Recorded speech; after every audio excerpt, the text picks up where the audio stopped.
गोवन वार्ता लाईव्हचं YouTube channel subscribe करा आणि बेल आयकॉन दाबून लेटेस्ट व्हिडिओचं नोटिफिकेशन मिळवा। युक्रेन रशिया युद्धाचा गोव्याच्या पर्यटन उद्योगावर परिणाम झाला नसल्याचा दावा दाबोळी विमानतळाचे संचालक गगन मलिक यांनी केलाय। गोवा आणि रशिया दरम्यानच्या फ्लाइट्स नियमितपणे सुरू आहेत। देशी पर्यटकांच्या संख्येतही लक्षणीय वाढ झाल्याचं मलिक यांनी म्हटलंय। मुझे तो गोवा में एयर ट्रैफिक में कोई ऐसा डिफरेंस दिखाई नहीं दे रहा, क्योंकि ना तो मेरे नंबर ऑफ पैसेंजर्स कम हुए आने वाले, जब वो आने वाले नंबर ऑफ पैसेंजर्स कम नहीं हुए तो मेरे जाने वाले नंबर ऑफ पैसेंजर्स भी कम नहीं हुए हैं। तो उस हिसाब से हम जैसा रूटीन में शेड्यूल में वॉर से पहले जितने लोग आ रहे थे जा रहे थे रशियंस, उसी तरीके से मूव कर रहा था। कोई कैंसिलेशन अभी तक नहीं हुआ है। जो रोजिया ने हमसे स्लॉट्स लिए थे आईटीपी चार्टर्स के लिए, वो उन्हीं स्लॉट्स पे अप्रूव स्लॉट्स पे ऑपरेट कर रहे हैं। और आज मॉर्निंग में भी एक चार्टर आया है रशिया से, जिसमें मोर देन 506 पैसेंजर्स आए हैं, 489 पैसेंजर्स यहाँ से गए हैं। तो यही रूटीन चल रहा है। ये नंबर में 5-10 number up and down arrival departure में हो जाता है, बट अभी तक कोई भी स्लॉट रशिया की तरफ से कैंसिल नहीं हुआ, रोजिया एयरलाइन की तरफ से कैंसिल नहीं हुआ है।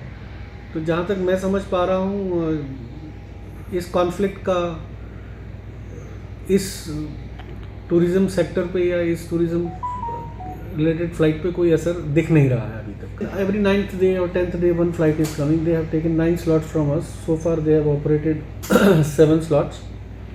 So today morning was the 7th slot which they have operated। और नंबर जैसा मैंने आपको बताया है कि वो 490, 495, 500 इसी में आने जाने का लग रहा था। इवन किड्स आर कमिंग, छोटे बच्चे आ रहे हैं, तो उनको देखते हुए तो स्थिति गोवा के लिए तो नॉर्मल है। वो domestic tourism has picked up very well, and I must say that कि whole through this pandemic the contribution of domestic tourism has been wonderful as far as Goa state is concern. Yesterday night up till 12 there were 82 departures, और उसमें 82 ही arrivals थे, schedule arrivals domestic के, और उसमें more than 12,000 passengers आए हैं, more than 13,000 passengers गए हैं।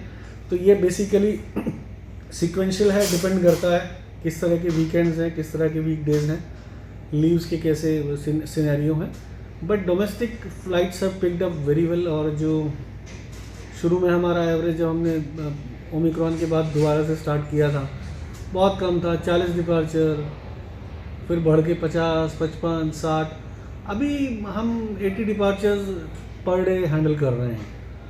जो ट्यूसडे है वो हमारा सबसे वीकेस्ट डे, हमने स्टडी किया है कि हमारा सबसे वीकेस्ट डे होता है, लेकिन ट्यूसडे में भी आज की तारीख में 80 डिपार्चर्स हम ऑलमोस्ट टच करते हैं। और जब लॉन्ग वीकेंड्स आते हैं तो ये 85 तक हो जाता है डिपार्चर, 86 तक डिपार्चर। और ये नॉन शेड्यूल ऑपरेशंस को छोड़ते हुए है, और इंटरनेशनल एयर बबल और इन सब ऑपरेशंस को छोड़ते हुए सिर्फ डोमेस्टिक शेड्यूल ऑपरेशंस है।